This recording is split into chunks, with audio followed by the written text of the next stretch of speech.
जय श्री राम। आज हम करेंगे रामचरितमानस अयोध्या कांड, पृष्ठ संख्या 415-416। एहि विधि करत प्रलाप कलापा, आए अवध भरे परितापा। विषम वियोग न जाई बखाना, अवधियास सब राखहि प्राणा। इस प्रकार बहुत से विलाप करते हुए संताप से भरे हुए अयोध्या जी में आए उन लोगों के विषम वियोग की दशा का वर्णन नहीं किया जा सकता। 14 साल की अवधि की आशा से ही वे प्राणों को रख रहे हैं।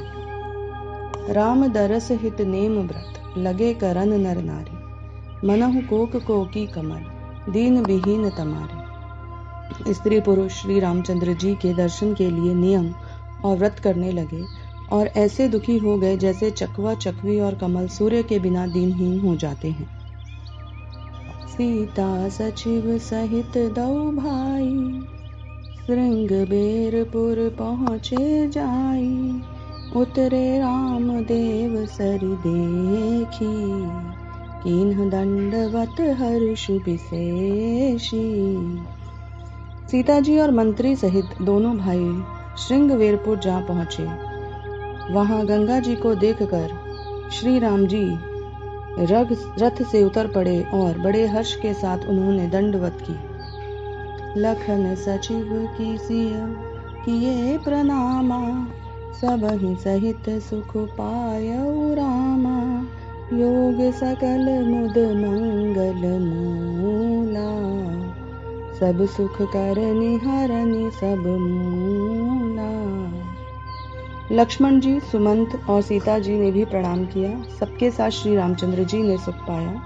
गंगा जी समस्त आनंद मंगलों की मूल है। वे सब सुखों की करने वाली और सब पीड़ाओं को हरने वाली है। कही कही कोटिक कथा प्रसंगा, राम बिलो कहीं गंग तरंगा। सचिवहि अनुजहि प्रियहि सुनाई, विबुध नदी महिमाधिकाई। अनेक कथा प्रसंग कहते हुए श्री राम जी गंगा जी की तरंगों को देख रहे हैं। उन्होंने मंत्री को, छोटे भाई लक्ष्मण जी को और प्रिया सीता जी को देव नदी गंगा जी की बड़ी महिमा सुनाई। मज्जनु कीन्ह पंथ श्रम गयउ, सुचि जलु पियत मुदित मन भयउ। सुमिरत जाहि मिटई श्रम भारू, तेहि श्रम यह लौकिक व्यवहारू। इसके बाद सबने स्नान किया, जिससे मार्ग का सारा श्रम दूर हो गया और पवित्र जल पीते ही मन प्रसन्न हो गया। जिनके स्मरण मात्र से महान श्रम मिट जाता है, उनको श्रम होना यह केवल लौकिक व्यवहार है। शुद्ध सच्चिदानंदमय कंद भानुकुल केतु, चरित करत नर अनुहरत, संस्कृति सागर सेतु।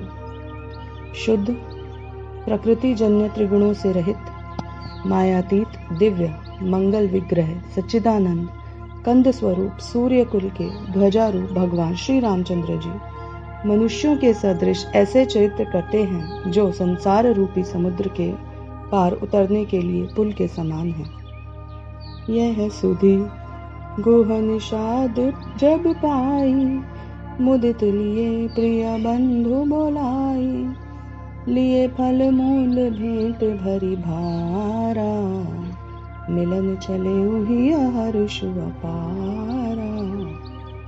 जब निषाद राज गुह ने यह खबर पाई, तब आनंदित होकर उसने अपने प्रियजनों और भाई बंधुओं को बुला लिया और भेंट देने के लिए फल मूल लेकर और उन्हें भारों में भरकर मिलने के लिए चला। उसके हृदय में हर्ष का पार नहीं था। करि दंडवत भेंट धरि आगे, प्रभु ही बिलोकत अति अनुरागे। सहज स्नेह बिबस रघुराई, पूछी कुशल निकट बैठाई। दंडवत करके भेंट सामने रख कर वह अत्यंत प्रेम से प्रभु को देखने लगा। श्री रघुनाथ जी ने स्वाभाविक स्नेह के वश होकर उसे अपने पास बिठाकर कुशल पूछी।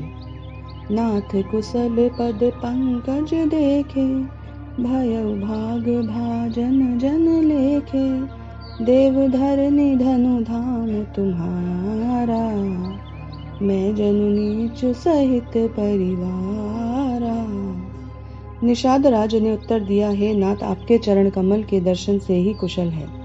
आपके चरणाविंदों के दर्शन का राज मैं भाग्यवान पुरुषों की गिनती में आ गया। हे देव, हम पृथ्वी पर धन और घर सब आपका ही है। मैं तो परिवार सहित आपका नीच सेवक हूँ।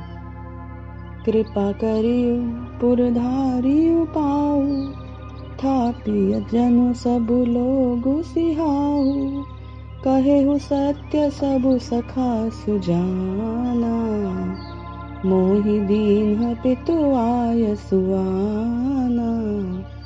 अब कृपा करके पुर श्रृंगवेरपुर में पधारिए और इस दास की प्रतिष्ठा बढ़ाइए, जिससे सब लोग मेरे भाग्य की बढ़ाई करें। श्री रामचंद्र जी ने कहा, हे सुजान सखा, तुमने जो कुछ कहा सब सत्य है, परंतु पिताजी ने मुझको और ही ज्ञान आज्ञा दी है। बरस 4 10 बासु बन, मुनिव्रत बेशु आहारो, ग्राम बास नहीं उचित सदी, गुहई भयउ दुख भारो।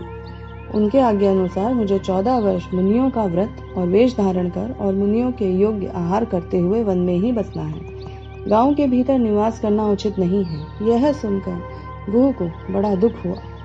जय श्री राम।